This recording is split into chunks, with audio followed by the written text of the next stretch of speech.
In an enchanting quest for the elusive hidden lake, Peter and Angelina set their sights on a mysterious journey. Sighting the hidden lake. Sighting the hidden lake. The endless summer vacation went on, and they continued to work on their garden and their relationship. The corporation was just a memory now, with Peter enjoying a 2-month vacation with Angelina.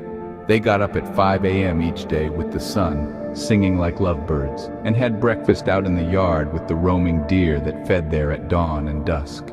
Let's look for the hidden lake today, Peter. It's supposed to be out there somewhere, although it may be difficult to find since it's enclosed on all sides. It's a glacial mountaintop lake. I only know of its general direction. But no one knows exactly where it is? That's very mysterious. No one knows. It comes and goes, living and drying at the whims of plenty and drought. And perhaps from any underground springs. It wasn't even there when they last mapped the area. We'll have to locate it from the air so that we have some idea where it is, so we don't wander endlessly for weeks searching for it. There's a balloon festival at the airport. We could get a ride in one or even rent one. S2 from an airplane?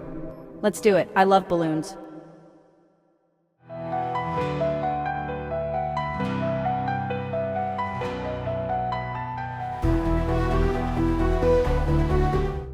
He did so, and the skyship rose heavenward with a great roar. Fire the burner.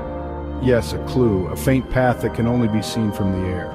But the wind is blowing us the wrong way, and anyway, we're still too low to see far enough, she said. Let's go higher and try to find a crosswind going in our direction. And toward those hills is a trail we've never walked on, and the mountains beyond. The lake is in that direction. There's our farmhouse, he said, and the cemetery. So the stone wall can guide us if we lose the trail. Look, the path comes out along the stone wall on the other side of the forest. But the wind is blowing us the wrong way, and anyway, we're still too low to see far enough, she said. Let's go higher and try to find a crosswind going in our direction. He did so, and the skyship rose heavenward with a great roar. S1, fire the burner. Look, the path comes out along the stone wall on the other side of the forest. So the stone wall can guide us if we lose the trail. We have the right wind now. Maintain this altitude.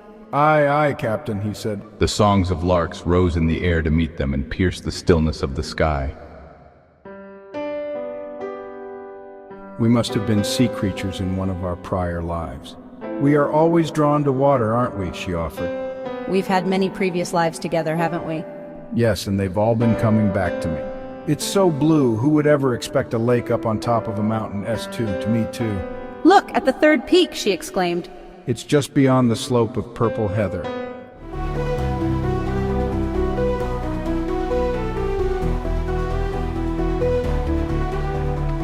We can take the pass between the first two peaks. There's a wide valley floor. And it has a stream through it. A day's walk at most. How do we get this dirigible down? He wondered aloud. Just let it cool and float down gently, although I must say that it seems like you've flown before. It seems like I have, that I know how, but I can't remember when. They descended and just barely cleared the road as the startled drivers looked up at them. They landed somewhat heavily on the edge of the airfield. Good to be back down to earth, they both agreed.